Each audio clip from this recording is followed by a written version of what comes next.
Welcome to solverfy.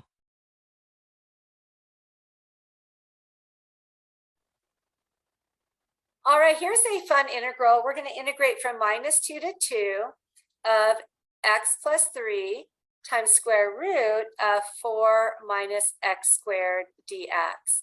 And it looks kind of scary at first, but we're going to do a trick. We're actually going to distribute the square root to both parts and write it as two separate integrals.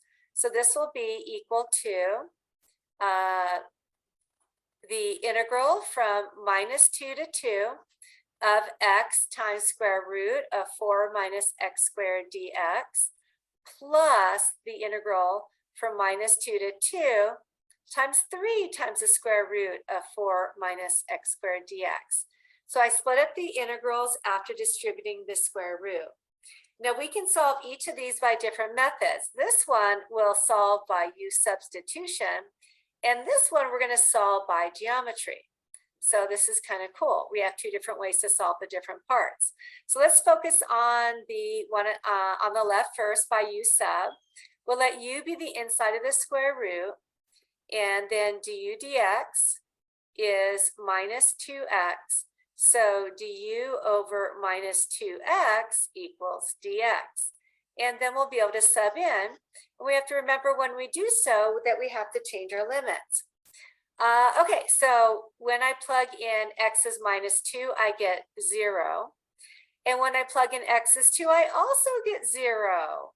So even though I could go ahead and plug in and get it in the form of u's, this is going to be an integral of 0. Because if the limits are the same, there's no area you could find under the curve, and that equals 0. So that's pretty cool.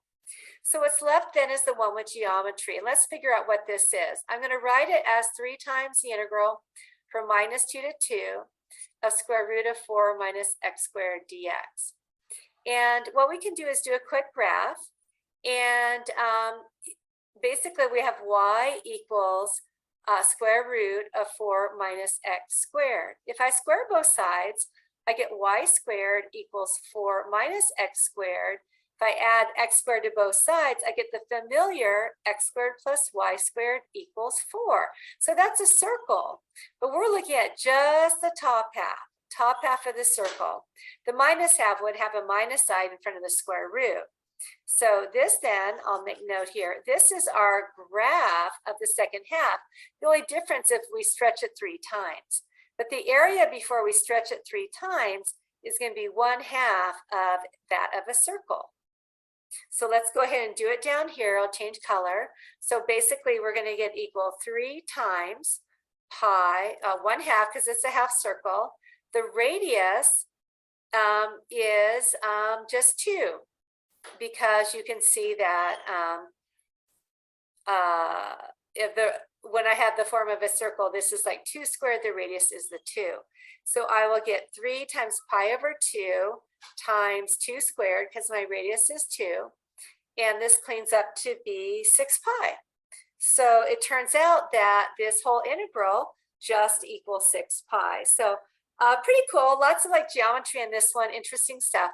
So anyway, hopefully that helped. Have a wonderful day.